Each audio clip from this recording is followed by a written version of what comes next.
Vamos lá então, meu povo. Capítulo 14, prismas. Já tá aqui a diquinha. Fazer os exercícios do 1 ao 10 após assistir essa aula. Bom, prisma. A gente já falou sobre eles ao longo do ensino fundamental algumas vezes. Na nossa primeira parte da geometria espacial também comentamos sobre eles. Agora a gente só vai restabelecer as definições sobre eles. Então, conforme está escrito ali, definição de prisma. Dois polígonos congruentes, para quem não lembra, congruente significa medidas idênticas, ângulos idênticos e mesmo formato, porém ocupando lugares diferentes do plano. Esses polígonos têm que estar posicionados em planos paralelos, essa informação é importante, e eles precisam estar ligados por segmentos de reta. Se isso acontece, essa estrutura se define como o prisma, que está aqui, bonitinho. Eu fiz um prisma de base quadrangular, para poder ficar mais fácil de vocês visualizarem e de também fazerem o desenho. Bom, esse segmento a gente já conhece, já sabe que se chama aresta. No caso do prisma, o que está aqui embaixo a gente vai chamar de base. Rodrigo, por que você está falando aqui embaixo? Isso é importante. Aqui eu desenhei um prisma num formato tradicional, só para exemplificar. Mas lembrem-se que para definir o prisma a gente tem que observar aquilo ali de cima. Procurar dois polígonos congruentes posicionados em planos paralelos. E esses segmentos que ligam uma base à outra são as chamadas arestas laterais.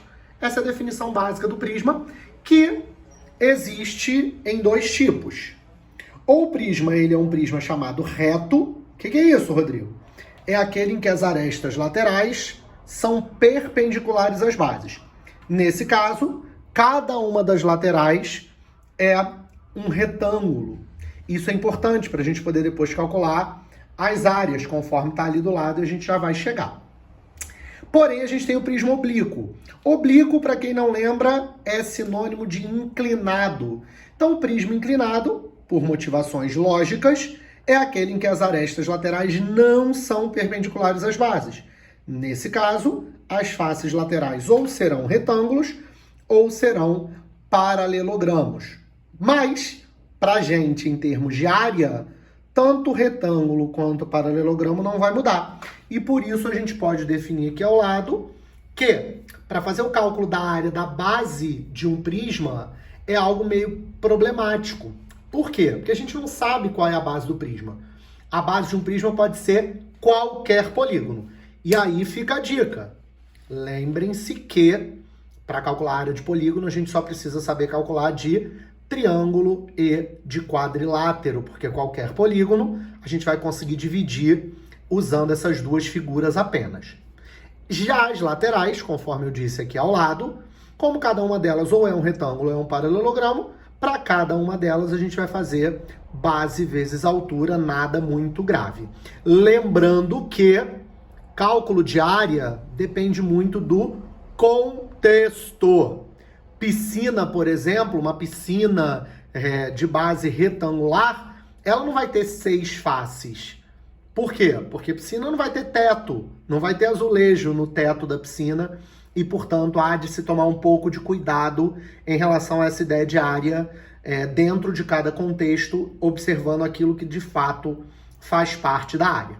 E o último tipo de situação que acontece é a ideia de volume.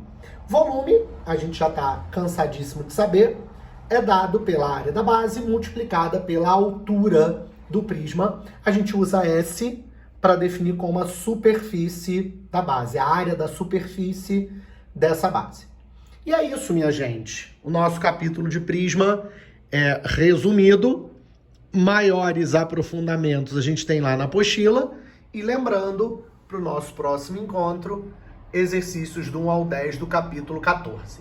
Lembrando também que a gente ainda tem os exercícios discursivos do capítulo 13 para serem feitos, eu não esqueci deles, mas a gente vai deixar para fazê-los juntos com os do capítulo 14. A gente vai fazer depois, né, num próximo encontro, um apanhado de exercícios discursivos apenas. Em princípio, do 1 ao 10, quem já tiver no gás, pode fazer do 11 ao 15 desse capítulo e do capítulo anterior, caso ainda não tenha feito também. Beleza, minha gente? Bom estudo para vocês e a gente se encontra em breve em novos vídeos. Até mais!